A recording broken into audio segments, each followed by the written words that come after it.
सावित्री 2 बेटों की माँ थी। उसे इस बात पर बड़ा घमंड था। वो मानती थी कि बेटे घर की शान होते हैं।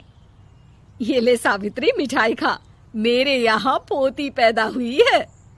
ये सुनते ही सावित्री मुंह बना के कहती है, अरे तू तो लुट गई, बर्बाद हो गई, तेरे यहाँ लड़की पैदा हो गई।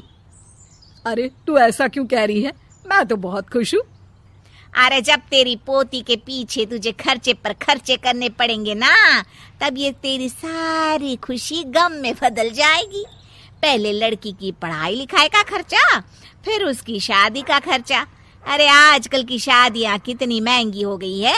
गहने बनाओ, लाखों रुपए पानी की तरह बह जाते हैं। लड़कियाँ तो सिर्फ खर्चा करवाने के लिए ही पैदा होती हैं। इस तरह लड़कियों के प्रति अपने विचार व्यक्त करते हुए सावित्री ममता को लंबा चौड़ा भाषण देके चली जाती है। अब तो आप लोग इस कहानी में सावित्री देवी का पात्र अच्छी तरह समझ ही गए होंगे। कुछ समय बाद सावित्री की बड़ी बहू भी एक लड़की को जन्म देती है। फिर क्या था, सावित्री पूरा आसमान सर पर उठा लेती है। हे भगवान, ये तू मुझसे किस जन्म का बदला ले रहा है? अरे मैं तो मंदिर में रोज आकर तुझसे कहती तो थी कि मुझे एक पोता चाहिए, और तूने मुझे पोती दे दी। इतनी मिठाइयाँ और प्रसाद चढ़ाने का क्या फायदा हुआ? तभी सावित्री की बहू निशा कहती है, क्या माँ जी, आप भी इतनी सी बात पर नाराज हो गई हैं? देखिए तो आपकी पोती कितनी सुंदर है, बिल्कुल आप पर गई है। अरे चुप कर, तुझे 9 महीने इतने महंगे महंगे काजू बादाम फल फ्रूट खिलाने का फायदा क्या हुआ? मेरे तो सारे पैसे बर्बाद हो गए। ये सुन सावित्री का बड़ा बेटा अजय कहता है, माँ, तुम सिर्फ नाम के लिए 2020 में रहती हो। असल में तुम्हारा दिमाग सैकड़ों साल पुरानी सोच रखता है। आज के जमाने में लड़का और लड़की में कौन फर्क करता है? मैं तो बहुत खुश हूँ कि भगवान ने मुझे लक्ष्मी के रूप में बेटी दी है। लेकिन सावित्री पर अजय की बातों का कोई असर नहीं होता। नालायक, अपनी पत्नी की जबान बोल रहा है। मेरा बड़ा बेटा तो हाथ से गया। लेकिन सावित्री देवी हार मानने वाली नहीं थी। वो पोते की चाह में अपने छोटे बेटे विजय की शादी करवा देती है। कुछ समय बाद आखिरकार वो दिन आ ही जाता है जब सावित्री की छोटी बहू गर्भवती हो जाती है। सावित्री इतनी खुश हो जाती है कि वो बच्चे के जन्म से पहले ही सारे मोहल्ले में ढिंढोरा पीटने लगती है। ये क्या सावित्री, तू तो पोते के जन्म से पहले ही मिठाई बांट रही है। पहले पोता पैदा तो होने दे, और फिर क्या पता अगर पोते की जगह पोती पैदा हो गई तो। ये सुन सावित्री चिढ़ जाती है। अरे अपनी काली जबान मत चला, मेरी मिठाई खा के मेरा ही बुरा सोच रही है। बड़ी आई, ला मेरी मिठाई वापस कर। देख लेना, इस बार मेरे यहाँ पोता पैदा होगा, पोता।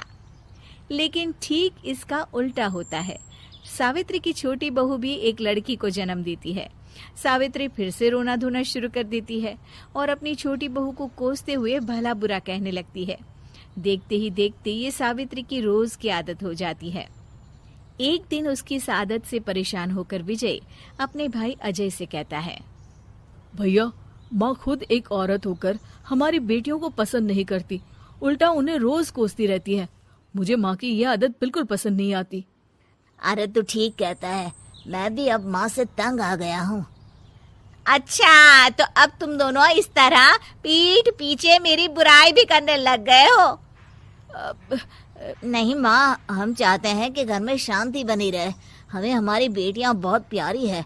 मैं नहीं चाहता कि वह तुम्हारे ताने सुन सुन कर बड़ी हो, और इसीलिए हम दोनों ये घर छोड़कर चले जाएंगे।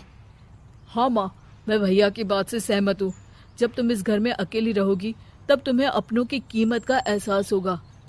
अपने दोनों बेटों के मुंह से अपनी माँ के लिए इतने कठोर शब्द सुन सावित्री भावुक और रुआंसी होकर कहती है, क्या सच में तुम दोनों मुझे इस घर में अकेली छोड़कर चले जाओगे?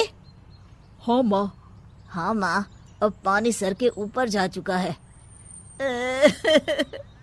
मैं तुम दोनों के बिना नहीं रह सकती। अपनी सास के आंसू देख अजय और विजय की पत्नी अपने पतियों से लड़ पड़ती है। अरे जिसे जाना है वो जाए, मैं माँ जी को छोड़कर कहीं नहीं जाने वाली। भाभी, आप ये क्या कह रही हैं? वही जो तुम सुन रहे हो, दीदी बिल्कुल सही कह रही है।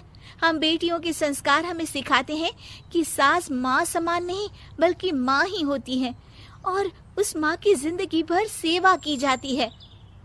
बेटे अपना फर्ज भूल सकते हैं, लेकिन बेटियां नहीं। आप दोनों शौक से जा सकते हैं। माँ जी, हम दोनों के रहते आपको किसी बात की फिक्र करने की जरूरत नहीं।